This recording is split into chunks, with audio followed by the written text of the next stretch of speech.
Hello મિત્રો, કેમ છો બધા? આઈ હોપ તમે બધા મસ્ત અને સ્વસ્થ હશો. તો તમારું સ્વાગત છે મારી ચેનલ મારી રસોઈ 24માં.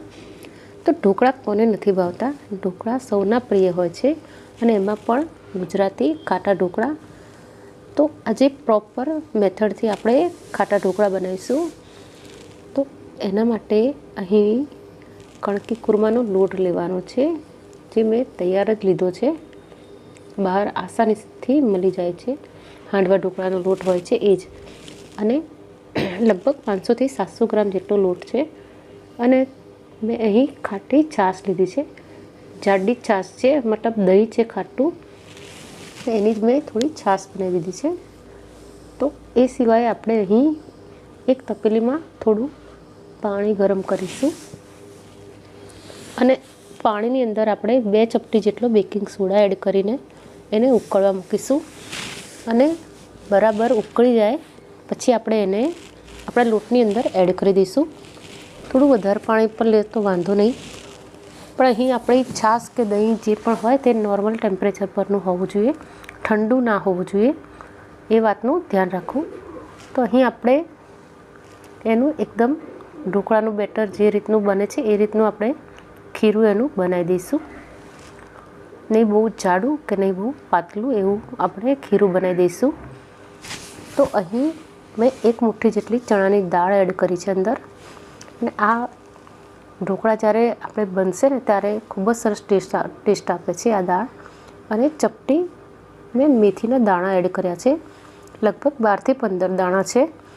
તો અહીં મેથી આપણે અંદર નાખીશું તો આપણું આથો સરસ આવશે. અને મેથી બિલકુલ જ ખાતી વખતે મોઢામાં પણ નહીં આવે, ખબર જ નહીં પડે કે અંદર મેથીના દાણા એડ કર્યા છે. તો જરૂરથી એડ કરજો. તો અહીં આપણું બેટર રેડી છે. તો એને ઢાંકીને તડકામાં આપણે 5થી 7 કલાક માટે મૂકી દઈશું. તો સરસ રીતે એનો આથો આવી જશે. તો 5થી 7 કલાક પછી મારું ખીરું સરસ રીતે એમાં આથો આવી ગયો છે અને સરસ રીતે રેડી થઈ ગયું છે. હજુ પણ તમારે વધારે આથો લાવવો હોય તો તમે વધારે વહેલા તમે પલાળીને મૂકી શકો છો તડકામાં. તો અહીં આપણે હવે એની અંદરના મસાલા કરવા માટે અહીં મેં મરચાં લીધા છે 6થી 7. એમાં 2-3 મેં લવિંગિયા મરચાં લીધા છે અને બીજા સાદા મરચાં લીધા છે. અને એક મોટો ટુકડો આદું લીધો છે.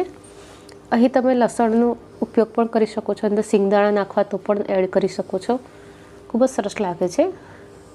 તો એને આપણે સરસ રીતે પીસી લઈશું. તો અહીં આદું અને મરચાં સિવાય આપણે બીજું કશું જ એડ કરવાનું નથી અંદર.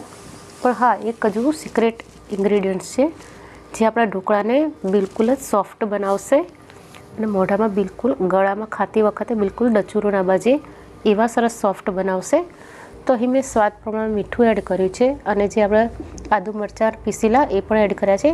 અને 1 ચમચી જેટલી મેં, ચમચી તો નહીં, 1 ટેબલ સ્પૂન જેટલી મેં ખાંડ એડ કરી છે. અને હળદર અડધી ચમચીથી પણ ઓછી એડ કરી છે. અહીં મેં હિંગ લીધી છે અડધી ચમચીથી પણ ઓછી. તો આ સિક્રેટ ઇન્ગ્રેડિયન્ટ્સ છે. તેલ, તો અહીં મેં સિંગ તેલ 3 ચમચી જેટલું મેં અંદર એડ કર્યું છે. તો તેલ એડ કરવાથી ઢોકળા આપણા ખૂબ જ ટેસ્ટી તો બને છે, પણ ખાતી વખતે બિલકુલ જ નથી ચોંટતા ગળામાં. તો અહીં મને થોડી હળદર ઓછી લાગી તો મેં થોડી એડ કરી છે. અને લાસ્ટમાં થોડી મેં કોથમીર એડ કરી છે. તમે અહીં મેથીની ભાજી કે બીજું કંઈ પણ તમારી મરજી પ્રમાણેનું એડ કરી શકો છો. તો અહીં મેં એક સાઈડમાં પાણી ગરમ થવા માટે મૂકી દીધું છે અને બીજી બાજુ આપણે ઢોકળા બનાવવાના છે એ ડીશને આપણે તેલથી ગ્રીસ કરી લેવાની. અને અહીં બને ત્યાં સુધી સિંગ તેલનો જ ઉપયોગ કરવાનો, કેમ કે સિંગ તેલમાં જ ઢોકળા સરસ લાગશે. તો અહીં મેં 2થી 3 ચમચા જેટલું ખીરું લીધું છે અને એની અંદર મેં 1 ચપટી જેટલો બેકિંગ સોડા એડ કર્યો છે. અને હવે આપણે એને સરસ રીતે હલાવી લઈશું અને તરત જ આપણે થાળીની અંદર એને થાળીની અંદર રેડી દઈશું અને ફટાફટ આપણે એને કુકરમાં મૂકી દઈશું. તો ઉપરથી થોડું મેં લાલ મરચું સ્પ્રિંકલ કર્યું છે, જેનાથી ખૂબ જ સરસ દેખાશે ઢોકળા. અને અત્યારે ખીરું ભલે સફેદ દેખાતું, પણ ઢોકળા તૈયાર થઈ જશે પછી સરસ એનો કલર આવશે. તો અહીં 10થી 12 મિનિટ સુધી આપણે એને થવા દઈશું. તો ત્યાં સુધી આપણે લસણની ચટણી બનાવીશું એની સાથે ખાવા માટેની. તો અહીં 10 થી 12 કળી જેટલું મેં લસણ રીતે છોલીને લીધું છે અને 4 થી 5 મેં લાલ મરચાં સૂકા આવે છે એને મેં ગરમ પાણીમાં પલાળી રાખ્યા છે। તો અહીં મારે ઓછી તીખી ચટણી બનાવવાની છે એટલે મરચાં મેં થોડા ઓછા લીધા છે। તમારે તીખી ચટણી ભાવતી હોય તો તમે મરચાં થોડા વધારે પણ એડ કરી શકો છો। તો અહીં અંદર બિલકુલ જ એના છોતરા રહેવા ના જોઈએ કેમ કે બહુ નુકસાન કરે છે લસણના છાંડિયા। તો બને એટલું સાફ કરી દેવાના। અને અહીં મારું લાલ મરચાં છે જે સૂકા એની અંદર બિલકુલ જ બિયા નથી, તમે ડાયરેક્ટ જ એને એડ કરી દીધા છે અંદર, મતલબ મિક્સીમાં મેં લઈ લીધા છે। જો અંદર બિયા હોય તો એને કાઢી નાખજો। અને થોડું આપણે પાણી લઈશું, થોડું ચપટી આપણે અંદર જીરું એડ કરીશું, ચપટી મીઠું એડ કરીશું આપણે અને ચપટી હિંગ એડ કરીશું। અને અહીં કાશ્મીરી લાલ મરચું છે એ મેં 2 ચમચી જેટલું એડ કર્યું છે જેનાથી કલર સરસ આવશે પણ ચટણી એટલી તીખી નહીં બને। અને સ્વાદ પ્રમાણે અંદર મેં મીઠું એડ કર્યું છે અને થોડું જરૂર પ્રમાણેનું પાણી એડ કરીને આપણે એની પેસ્ટ બનાવી લઈશું। તો અહીં આપણે ઢોકળાની એક થાળી રેડી પણ થઈ ગઈ છે અને સરસ રીતે ઢોકળા બની ગયા છે। ખૂબ જ સોફ્ટ એકદમ નરમ ઢોકળા બનીને રેડી થયા છે અને બીજી થાળીને મેં મૂકી દીધી છે તો એને પણ આપણે થવા દઈશું। તો અહીં આપણે ત્યાં સુધીમાં ઢોકળાની થાળી ઉપર તેલ થોડું લગાવીશું અને એને પીસ કરી લઈશું। તો સિંગ તેલ સિવાય કોઈ તેલ નહીં એડ કરવાનું અને થોડું આછું મેં લગાવી દીધું છે ઉપરથી અને ઉપર થોડી કોથમીર મેં છાંટી દીધી છે જેનાથી દેખાવમાં ખૂબ જ સરસ દેખાશે ઢોકળા। તો એના નાના મોટા તમારી ઈચ્છા પ્રમાણેના પીસ તમે કરી શકો છો।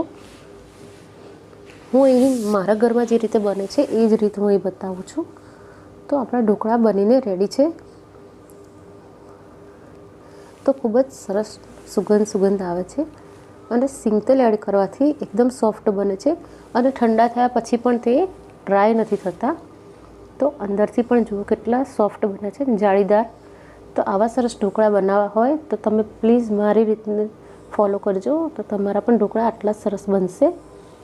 તો અહીં આપણે ચટણી બનાવી છે જે લસણને પીસીને, તો એને આપણે થોડા તેલમાં સાંતળી લઈશું કેમ કે લસણ જો કાચું હશે તો આપણને ખાતી વખત પછી લાઈ બળે છે પેટમાં, એસિડિટી પણ થઈ જાય છે। તો એને થોડું આપણે તેલમાં સાંતળી લઈશું એટલે કે ચડી જશે લસણ તો આપણને ટેસ્ટમાં તો સરસ લાગશે પણ આપણને લાઈ પણ નહીં બળે પેટમાં કંઈ છાતીમાં।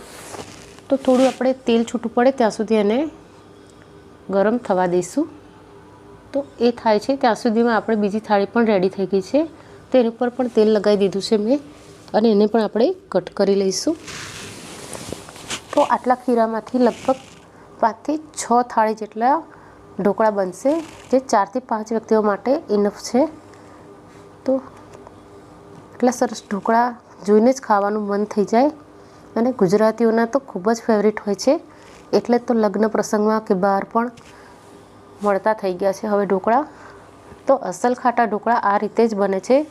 ખાટા ઢોકળા ક્યારેય ઇન્સ્ટન્ટ નથી બનાવી શકતા સિવાય કે અંદર લીંબુના ફૂલ એડ કર્યા હોય તો બની શકે। તો અહીં મેં ઢોકળાને બહાર જે રીતે સર્વ થતા હોય છે એ રીતે મેં સર્વ કર્યા છે। તો લાલ ચટણી અને તેલ સાથે મેં એને સર્વ કર્યા છે। ખૂબ જ ટેસ્ટી બને છે અને તમે પણ એકવાર પ્લીઝ બનાવજો, ખૂબ જ સરસ બને છે।